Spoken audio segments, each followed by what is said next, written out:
ఉంటారు.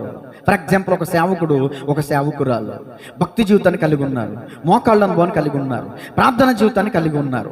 వాళ్ళిద్దరూ కూడా చూడండి, వాళ్ళు పుట్టిన పిల్లలకి దైవీకమైనటువంటి రీతిలో పేర్లు పెట్టారు. వాళ్ళు పుట్టింది మొదలుకొని వాక్యమనే పాలిచ్చి ఆ బిడ్డలను పెంచారు, ఆత్మీయంగా పెంచారు, ఆధ్యాత్మికంగా పెంచారు. ఎక్కడ లోకమనే పాపము మచ్చ డాకు వాళ్ళకి అంటకుండా పెంచారు. వాళ్ళని పెంచి పెద్ద చేశారు, ఎంతో విశ్వాసంతో పెంచారు, ఎంతో పరిశుద్ధతలో పెంచారు. ఆ పిల్లలు పెరిగి పెద్దవాళ్ళైన తర్వాత గాడి తప్పేశారు, అంటే పునాది పాడైపోయింది. ఉదాహరణకి నేను ఎక్కడెక్కడికో లోకంలోకి వెళ్ళాల్సిన పని నాకు లేదండి. బైబిల్ గ్రంథంలోనే 2 కుటుంబాలు ఉన్నాయి. ఏలి గొప్ప దైవజనుడు అండి, మంచి యాజకుడు అండి. ఏలి మంచి దైవజనుడుగా ఉన్నాడా.